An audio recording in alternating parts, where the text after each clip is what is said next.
Nigeria's health sector. I start by asking him to give an assessment of the use of data and information technology in Nigeria's medical sector. So I always say this: when we look at the landscape in Nigeria, say 15 years ago and compared to today, we see that a lot has changed in those 15 years. There's been a lot of there's been significant deployment of ICT, information communication technology, technology general in different sectors. For instance, 15 years ago, there was something called Jumia, Konga, Uber. Lots of these e-commerce platforms did not exist at all. 15 years ago, it was not possible to say you want to check your WAEC results online, your UME, or your driving license, and a lot of things that are now commonplace. So we've seen that there's been a significant penetration of ICT in different sectors of the Nigerian economy. Now, but the challenge is that the health sector has not benefited from that wide digital technology penetration. And this is one of the biggest gaps that we are trying to fill in. So, for instance, if you look at the health sector, hardly could you think of any household name platform that operates in that sector in terms of a digital health sector. So, in terms of the landscape in Nigeria, yes, the good thing is that I would say probably in the last 6 years, there's been a gradual emergence of a sector we call health technology in the country, health tech, just as we have fintech, agri-tech, and all that. So we have a number of players emerging in that sector, to change the narrative, and that's quite encouraging. So I would say it's still early days because, like I did allude to at the start of this interview, that there's still a lot that needs to be done. There hardly is any app that is widely known as far as this is concerned. But the good thing is that some baby steps are being taken, and that is quite encouraging. And as you know, people say that data is the new oil or the new gold. How can we use data to improve Nigeria's health sector? Yeah, that's a very good observation. Whoever said that, or that is very, very apt. Most of the developed countries, in fact, all the developed countries, they invest heavily in terms of data. Data drives so many things. Now, particularly in respect to health sector, there's so much that we can use data for. There's so much there's so much transformation we can use data, to bring about in the health sector in Nigeria. So, for instance, even starting with the prevailing COVID, pandemic that we are experiencing now, and then extending that to diseases, outbreaks, and all that. Do we have functional disease registries in Nigeria, for instance? Do we have very robust statistics data on incidence of diseases, prevalence of diseases, hospitalization, and all of that? So the point is this: data is so critical for planning, for policy formulation. It's so critical, for our research and development, and a whole range of things that we want to do in the health sector. I would say yes, where we are currently as a country is not encouraging in that area. But again, I would say also that the important thing is that initially some baby steps are being taken. For instance, through the activities of some of these technology companies operating in Nigeria. There is a gradual transition, moving away from the analog ways of doing things. For instance, go to a typical hospital where you still see people carrying files around, paper record. Where you use paper-based medical record, for instance, it is very difficult to say you want to do quick analysis, extract data. For instance, you want to get a summary report of how many hospital attendances you had yesterday. So this idea of having to count things manually and all of that is not cutting it, it's not helping. Yes, so there's a big challenge in that area, but like I said, with the introduction of health technology in Nigeria, gradually that narrative is being changed. And on the other side of this, it is the fear of how vulnerable to hacking and attacks people have become since we are in a data age. What are some of the best global practices with using information technology in general, and more specifically in the health sector? Because eventually, as you've alluded to, Nigeria is going to move towards that. What are the best global practices when it comes to this? Okay. Yes, you are absolutely right. Hacking, cybersecurity, issue, data confidentiality, breach of patients' data or users' data are a big challenge that practitioners will face. Now, the first thing I need to say is that these are realities that we need to live by. Now, it doesn't mean that we are accepting defeat, but these are, the idea of having 100% fail-proof cybersecurity measure in place to contain, prevent, or mitigate these occurrences is not something we should even say we want to. We have to bear the reality. So that's number one. Then number two, we also need to accept the reality that, you see, whether we like it or not, the world has become globalized, and particularly with our data on us being collected in different databases. The truth is that there's no hiding place. That's just the truth. You understand? One way or the other, your data is being collected. It will be used, of course, maybe by governments and all of that. So the idea that we can bury our head in the sand like an ostrich, and number one, my point is that we need to accept the reality of the changing world, or some of these emergencies. However, this is not to say that we are in a helpless situation. There are a number of measures that any organization, not just in the health sector, generally, can take to be able to minimize or prevent this. First on the list is government legislation. So there's a lot that the government, so for instance, the Nigerian government can do there are policy framework, there are policies, there are legal framework that they can provide, there are legislative measures that can be put in place to regulate and control and determine how our data is collected, how it's managed, and who may have access to it. So number one is the legal framework, which will be championed by government. So number two is the issue of education as well. There needs to be public enlightenment. Do we know our rights as individuals? For instance, as a patient, do I know my rights in terms of even my medical record? You understand? So there's a place of education, there's a place of legislation. But then importantly, in terms of the infrastructure, a lot of money, a lot of effort needs to be put in place and spent to ensure that our information architecture is well secured. The practices in different organizations, for instance, if for an organization that is adopting EMR, electronic medical record platform, for instance, or that is trying to digitize their medical services, there's a lot that they can do. There are password control, there are 2 authentication factor. So I will not go into the details of the technicality, but my point is that we are not in a helpless situation. There are practical, specific steps that can be taken. But first on the list is the issue of awareness. Awareness and getting the government to live up to its expectation. For instance, what do we have? Data Protection Acts in Nigeria. What does it say? Does the average Nigerian know the terms of this data protection laws, if at all it exists? The players play. As when I say player, the practitioners. They operate by these rules, and what are the consequences of breaching the guidelines that determine this kind of stuff. So those are some of the specific responses I would like to say in that area. So I want us to talk a bit about MyMedicalBank.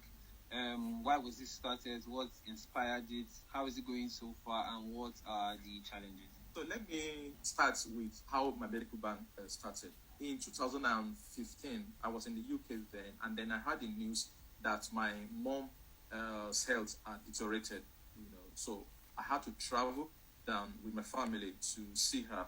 And on getting there, we started taking some moves. We got to the doctor to assess her at home first. So in the course of the assessment, the medical consultation, the doctor was asking a number of questions. She wanted to establish her medical history. She asked questions about, the times that we've taken her to UCH in Ibadan, OAUT, Obafemi University Teaching Hospital, and some other tertiary hospitals. She wanted to know, okay, what were the diagnosis tests that was conducted? What were the outcome of those tests? What are the medications she was on? What are the side effects? And she asked a number of questions. Now, unfortunately, at that time, my mom had just suffered a stroke, and to use the doctor's word, he said it is an internal stroke, which meant that she said my mom could hear the questions, but she could not talk, she could not respond to those questions. And then, unfortunately, my younger brother and some of my family members that were living with my mom, it's quite common in Nigeria. Sometimes you go to the hospital, the doctor writes things. You don't even know. It will be interesting to know that a lot of Nigerians don't even know what they are being treated for. They don't know their diagnosis. They just know that, they are given a prescription. Okay, take it to the pharmacy or do an test. What is that test? Why do you need it? Why are you on a particular treatment plan? You understand? What's your prognosis? What's your diagnosis? They can't answer those questions. So my brother and family members were in that situation. I'm unfortunate for me because I wasn't living in Nigeria. I didn't have answers to most of those questions. So to cut the long story short, it occurred to me that it would have been the idea just came that it would have been a good thing if at that instant that doctor could just access a platform, a digital platform, where she can at least access some, medical information about my mom to help with her treatment, at least to establish her history, you understand, So that's where the idea of my medical bank came. That was 2015. Unfortunately, my mom died, shortly after. That was Mr. Ayo Adebamoro, the founder of My Medical Bank, discussing the use of data and information technology to transform Nigeria's health sector. Join us for the interview here on RadioNow 95.3 FM at 25 minutes to 10, where we'll be speaking more with Mr. Adebamoro about the role of data and information in treating cancer patients in the country. And that's the show for today. Thank you for listening to TechNow, where we bring you tech news, reviews, and interviews. My name is Tomi Ulubemi. The midday show continues in a moment. Don't go anywhere.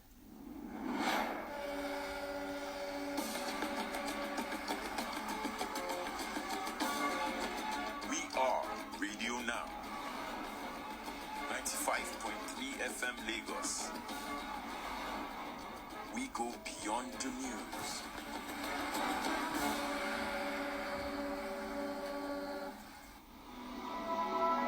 Hi there. How do you spend your weekday afternoons? Here's a great idea. How's about you listen to and be part of some tasty, stimulating conversations with a dash of some relaxing work hour fun? Oh, it's a fantastic idea.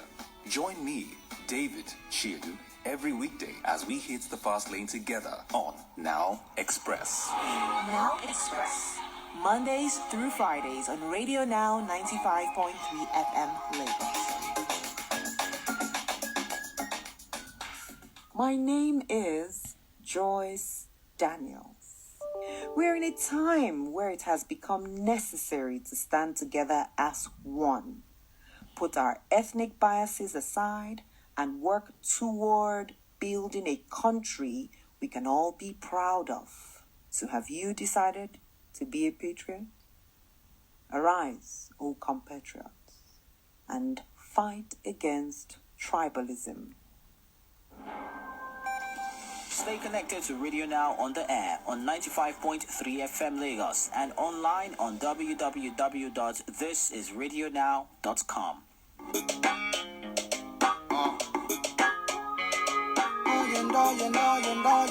Through the rainy day. Yeah.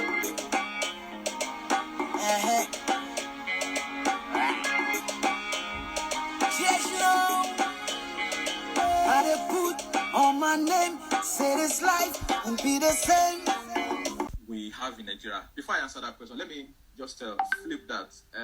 I've been trying to engage with some individuals in the country, Nigeria, and so encourage them to go and take COVID vaccine, take the vaccine, protect themselves and all that.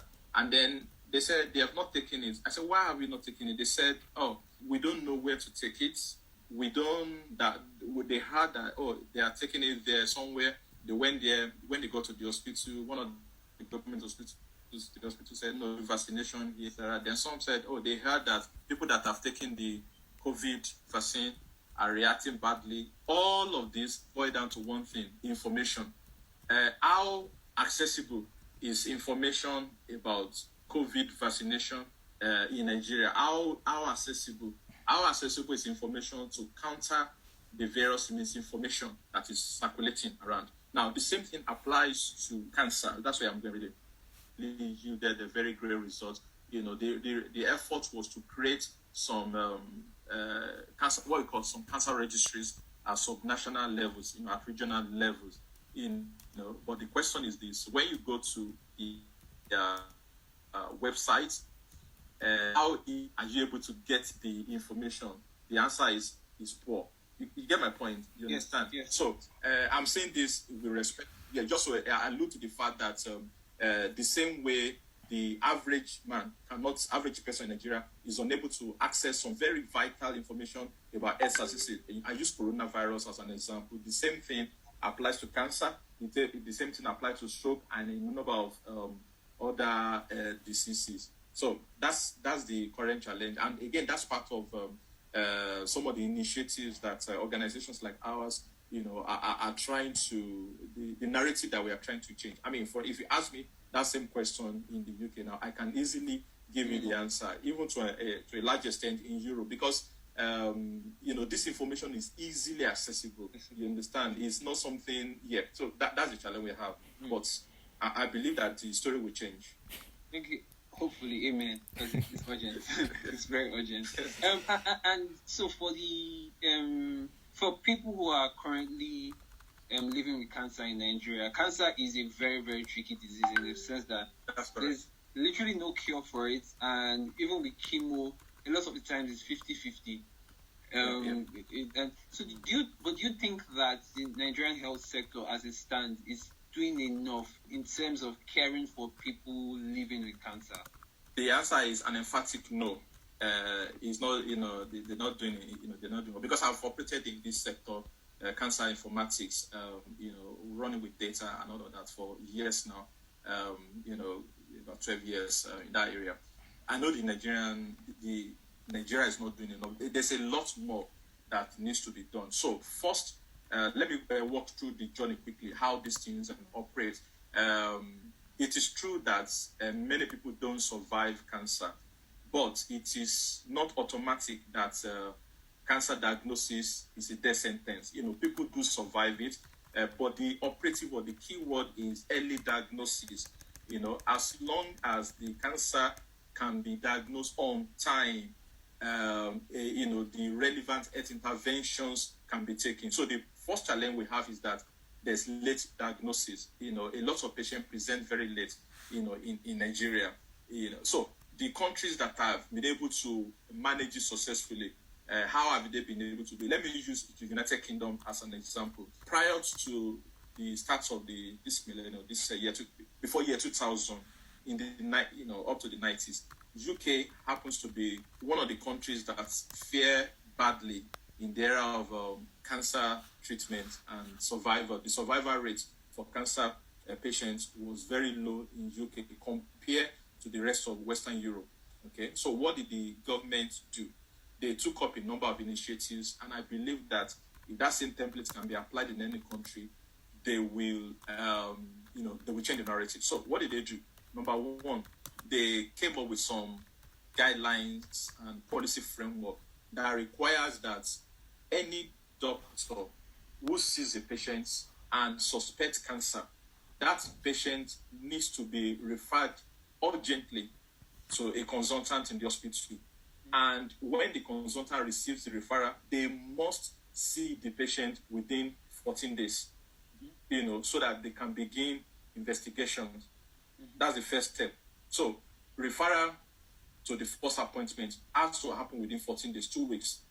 Not only that, they expect the diagnosis to be done within 28 days, and the patient is informed of the outcome of that diagnosis within 28 days, just under a month, so that you know whether you have cancer or you don't have cancer. Once the diagnosis is made, the government stipulates and requires that the treatment must commence within 31 days, within a month of a decision to treat being made. So when you look at the journey, you realize that from the time the patient first is referred, by their doctor, what we call general practitioner or a family doctor, to the time they start their treatment is just 2 months, 62 days. For anyone that have cancer, there's an early diagnosis, early intervention is brought to bear, and and the outcome of it is that the survival rate for cancer patients in the UK has improved significantly, coming to par with the rest of Western Europe. This thing, it's not magic. It can work. So, what can the Nigerian government do to better fight cancer and to improve the ability of the health sector to detect cancer cases earlier than they are currently doing? Yes, we often say that Nigeria, they don't have money, is poor, but I believe that a lot of initiatives can be done. So first is strengthening the health system. How are our hospitals identifying suspected cases of cancer? So for instance, let's say I'm a woman and maybe one day I'm bathing, I see a lump in my breast, you understand? What do I need to do? Is there a screening service, that a breast screening service that I can go to screen me, and then for the average person, can they really afford the cost of mammogram, doing all those tests, you understand? So admit cannot do it, but there is as a first step. So one is strengthening the information system. How has this information, been reported, being captured? Then where are the oncology centers in Nigeria? If somebody needs a radiotherapy treatment, for instance, or they need to do chemotherapy, does the average Nigerian know the location of these chemotherapy treatment centers in the country? Do they know where the radiotherapy treatment centers are in the country? Do we know who the consultants are in terms of oncology, radiotherapy, breast cancer, and all of that kind of stuff? So there's a lot that is lacking in this regard. And then most importantly is the issue of funding. Can the average Nigerian, can the average person really afford the cost of these services? The truth is, the answer is no. It is healthcare intervention in any country is very expensive, especially for cancer. Let me give an example of what happens in the UK. Among other things, when a patient is diagnosed with cancer in the UK, they will be assigned what we call a key health worker or a clinical nurse specialist to walk the journey with them. So from the time they have the diagnosis, this nurse will be contacting them, will be talking to them, will be helping them navigate the journey. You understand? That's number one. Then number two, one of the things that they also do is that they give them some money. Apart from the fact that the treatment is free, they also pay them some money, the cancer patients, because some of them will not be able, but most of them will not be able to walk when the diagnosis is there, because they have to go for treatment, chemotherapy, and all of that kind of stuff. So that one is there. Then another thing that happens, which I believe that the Nigerian government can also do, is they have a lot of a community support network. For instance, if you have breast cancer, so what they do is they organize regular sections. It could be, let's say, they have an outpatient in Lutz, for instance, Lagos University Teaching Hospital in Ikeja, for instance. They can have a day where patients that have a history of breast cancer, maybe they are survivors, they survive it, they have an operation, they can come together and then have an opportunity to meet with those who are currently undergoing, who have just been diagnosed and undergoing treatment. So it kind of gives, so they create those platforms so that they can share their experience with them, they can learn from them, they can be encouraged that, look, this thing is not death-centered. Because what often happens is that when somebody is diagnosed with a cancer like that, they feel it's a death-centered, they feel they are alone. And then on the issue of funding, health insurance is very poor in Nigeria. Just about 5% of Nigerians have any health insurance. Again, as part of what we do in my medical bank, I often, in our survey, in our research, we ask people, okay, why don't you have health insurance? Some people will feel, the kind of answers they give are very revealing. But the number one finding is that the awareness of health insurance is very low. A lot of people think it's only for the elite, or it's for people that work in Shell, Chevron, corporate organizations, or civil servants, that can afford health insurance, or that.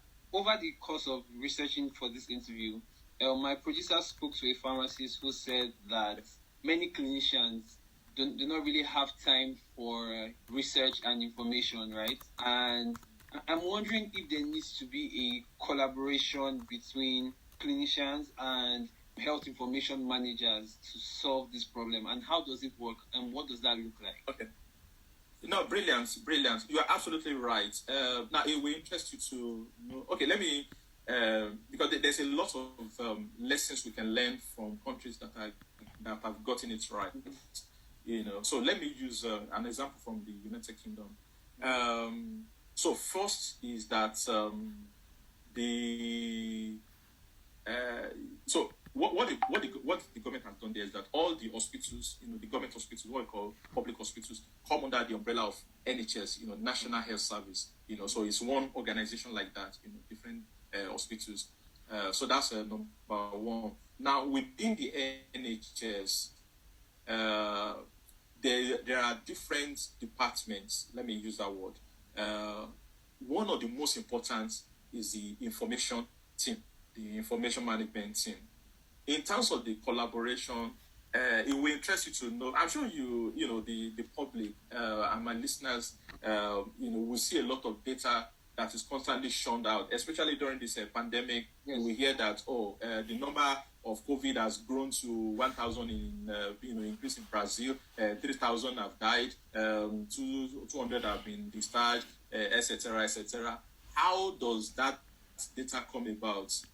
Those countries have dedicated analysts, dedicated data, information professionals who are constantly interrogating various databases to extract that information in a timely manner. Mm-hmm. Okay. So what can the government? There's a lot that can be done to create that kind of cooperation. The clinicians, doctors, nurses, they are medical people. We need to allow them to do their job. You understand? Let them focus on their core service, which is to treat the patient, to look after the patient.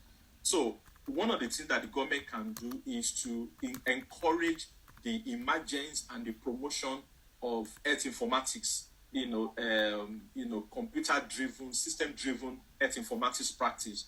That was Mr. Ayo Adebamowo, a cancer information analyst and the founder of MyMedicalBank, talking about how improving data and information technology around health can boost Nigeria's fight against cancer and improve the medical sector at large.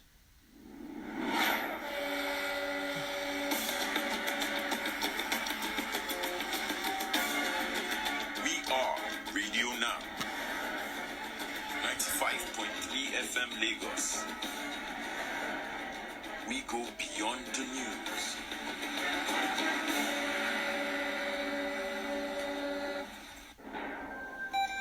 Stay connected to Radio Now on the